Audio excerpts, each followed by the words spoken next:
నమస్కారం. మన దేశంలో ప్రతి అరగంటకో అత్యాచారం జరుగుతోంది. రోజుకి సగటున 92 మంది మహిళలు లైంగిక దాడులకు గురవుతున్నారు.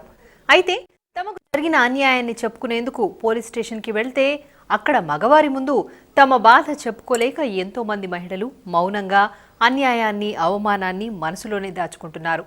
అటువంటి వారి బాధను గమనించిన ఓ police officer complaint logging net kiosk అనే పరికరాన్ని రూపొందించారు. చదువుకున్న వారు రాతపూర్వకంగా, చదువురాని వారు మాటలతో రికార్డ్ చేయడం ద్వారా ఇందులో ఫిర్యాదు చేయొచ్చు. ఇప్పటికే ఒడిశాలోని కొన్ని ప్రాంతాల్లో వినియోగిస్తున్న ఈ పరికరాన్ని త్వరలోనే అన్ని రాష్ట్రాలకు అందుబాటులోకి తేనున్నారు. శక్తి కార్యక్రమానికి స్వాగతం. గురుర్ బ్రహ్మ గురుర్ విష్ణు గురుదేవో మహేశ్వరః గురుర్ సాక్షాత్ పరబ్రహ్మ తస్మై శ్రీ గురవే నమః అంటూ గురుదేవుని ఔచిత్యాన్ని వివరించారు పెద్దలు. గురుస్థానంలో ఉండి జీవితానికి దిశానిర్దేశం చేస్తూ రాష్ట్ర ప్రభుత్వం నుండి ఉత్తమ అధ్యాపకురాలుగా అవార్డు అందుకున్న శ్రీమతి మాలతి గారిని పరిచయం చేసుకుందాం.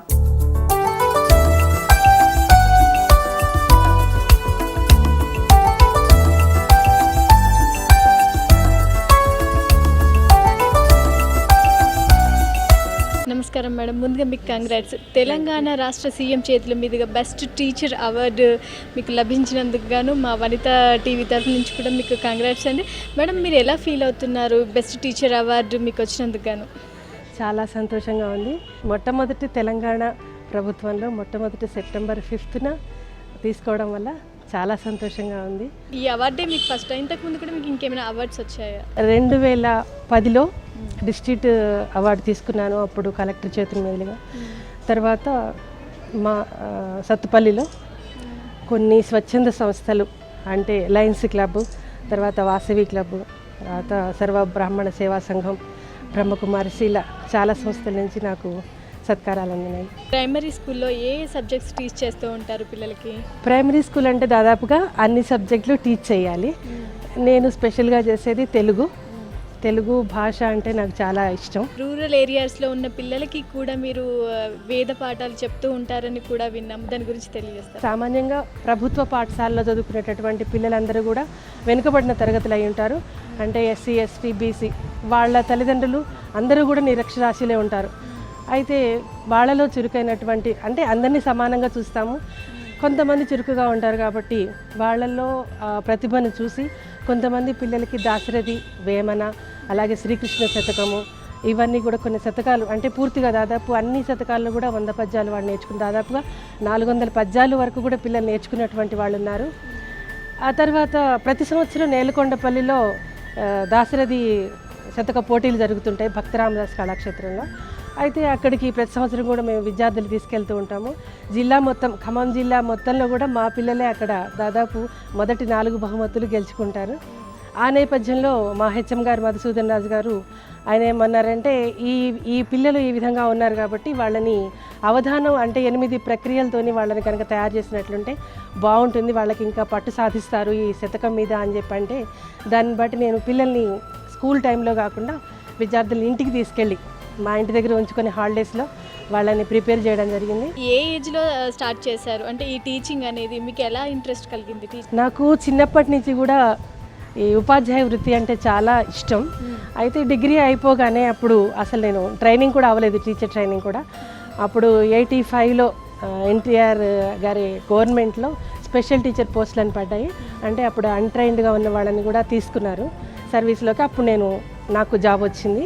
ఆ తర్వాత ఒక దాదాపుగా మ్యారేజ్ కాకముందు జాబ్ వచ్చింది. మ్యారేజ్ అయ్యాక పిల్లలు ఆ ఇదిలో కనీసం ఒక 10-15 సంవత్సరాలు నేను మామూలుగా టీచర్గానే, అంటే అందరూ చేసినట్లుగానే చేశాను. మా పిల్లలు కొంచెం పెరిగి పెద్దవాళ్ళు అయిన తర్వాత పిల్లల మీద ఇంకా వాళ్ళలో ఉన్నటువంటి ప్రతిభ, స్కూల్లో ఉన్నటువంటి పిల్లల్లో ప్రతిభను చూసి మా పిల్లలు చిన్నప్పుడు అన్ని కాంపిటీషన్స్కి తీసుకెళ్లే వాళ్ళం. ఆ అలవాటుతోని పిల్లలు మన స్కూల్స్లో పిల్లలు వాళ్ళ ఇళ్ళ దగ్గర పేరెంట్స్ వాళ్ళు ప్రిపేర్ చేయలేరు, వాళ్ళకి తెలియదు కదా అనే ఉద్దేశంతో అలాంటి పిల్లల్ని దగ్గరికి తీయటం, వాళ్ళని అన్నిట్లో ప్రిపేర్ చేయడము, బయటికి తీసుకెళ్ళటము, వాళ్ళకి ప్రైజులు అవి వాళ్ళు సాధించినప్పుడు మా పిల్లలు సాధించినప్పటికంటే కూడా ఎక్కువ రెట్టింపు ఆనందాన్ని నేను పొందుతున్నాను.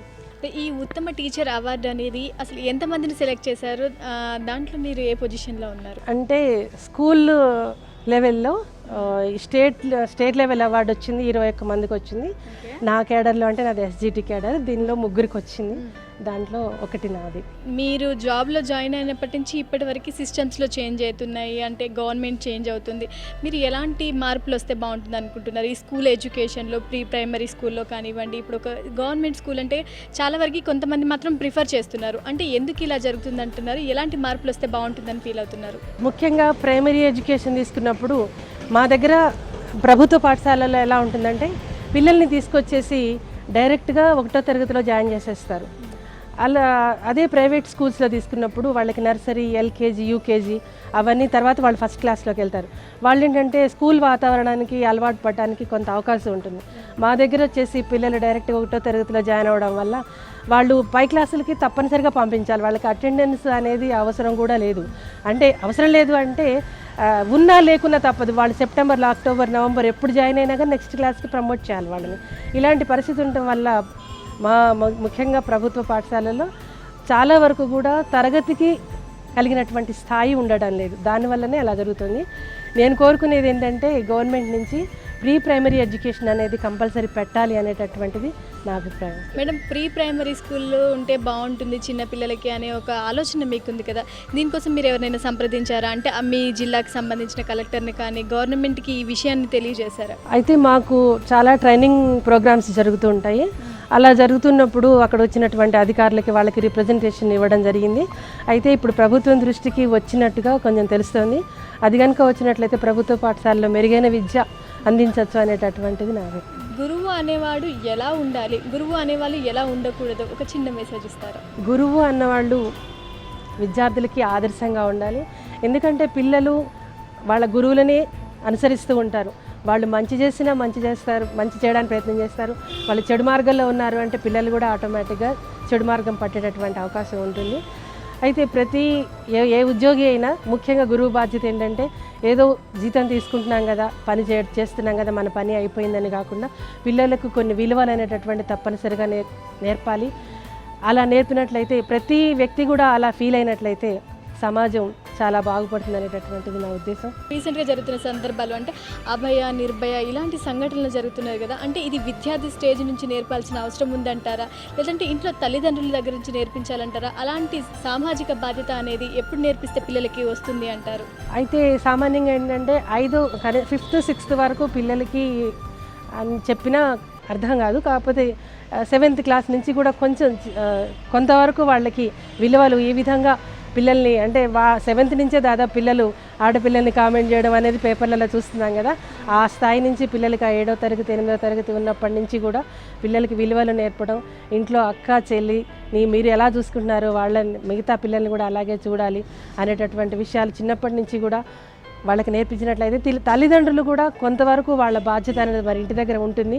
వాళ్ళు కూడా ఏంటంటే పిల్లలు ఏం చేస్తున్నారు, బయటికి ఇంట్లో ఉన్నంతసేపు వాళ్ళు ఎట్లా ప్రవర్తిస్తున్నారు ఏంటి అనేటటువంటిది ఇంటి దగ్గర పిల్లలు కూడా తల్లిదండ్రులు కూడా గమనించాలి. అలాగే టీచర్స్ స్కూల్కి వచ్చిన తర్వాత పేరెంట్స్ కంటే డే టైం మొత్తం కూడా టీచర్స్ దగ్గరే గడుపుతారు కాబట్టి తప్పకుండా టీచర్స్ బాధ్యత చాలా వరకు ఉంది. వాళ్ళకి విలువలు నేర్పాల్సినటువంటి అవసరం గురువుల మీద ఎంతైనా ఉంది. ఈ టీచర్స్ డే సందర్భంగా మీరు చాలా విషయాలు చెప్పారు. ఒక స్టూడెంట్కి ఎలా విలువలు ఉండాలి, ఎలాంటి విలువలు ఉంటే బాగుంటుంది అంటే దానిపైన పేరెంట్స్ బాధ్యత ఎంత ఉంటుంది, టీచర్ బాధ్యత కూడా ఎంత ఉండాలి అనేది కూడా చాలా క్లియర్గా చెప్పారు. Thanks madam. ఈ విధమైనటువంటి అవకాశం ఇచ్చినందుకు వనితా టీవీ వారికి కృతజ్ఞతలు.